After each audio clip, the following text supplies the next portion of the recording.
Thermomechanical stress is a big concern to the long-term reliability of electronic packages. These stresses can result in permanent changes in the electrical and physical characteristics of circuit components and packaging materials. The thermal cycling test is able to determine their ability to withstand the stresses, which is introduced by alternating high and low temperature extremes. In this video, I will show how the thermal cycling test is performed in CPAS. The standard test method we've been following is JEDEC 22A104D. It describes the test conditions and procedures. This figure shows the standard shape of a cycling profile. The temperature is alternating between the maximum and minimum temperatures, with a dwell at each temperature extremes. The ramp rates indicates how fast the samples are heated up or cooled down. The delta T refers to the difference between the maximum and minimum temperatures. The thermal cycling test is performed within a Taney Junior environmental chamber.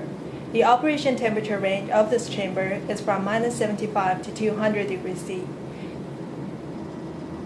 The ramp rate of this chamber itself is relatively slow, so to achieve higher ramp rate, we keep the chamber at constantly -65 degrees C, and meanwhile insert a hot plate into the chamber. A control circuit is carefully designed to control the upper and lower temperature extremes, the ramp rates, and the dwell times. During the test, all samples are placed on top of the hot plate. Their temperatures are monitored and recorded by the data acquisition system.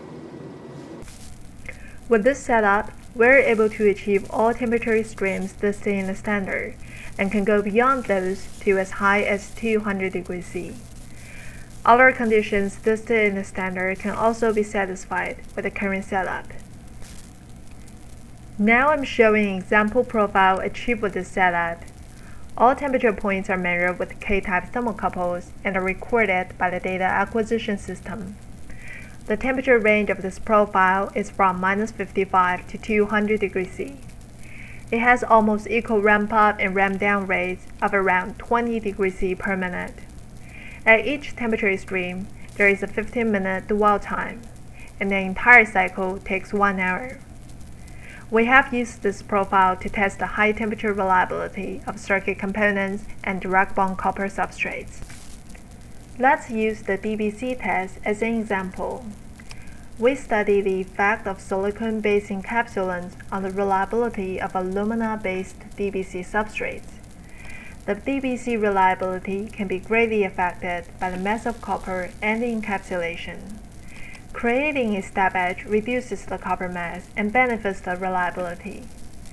Encapsulation can make it even more reliable, possibly by separating the substrate from the chemical species in the ambient air. In our test, step edge DBCs with and without encapsulations are examined. All substrates are cycled between -55 and 200 degrees C. Unencapsulated DBC shows failure onset after 75 cycles and completely fail after 100 cycles.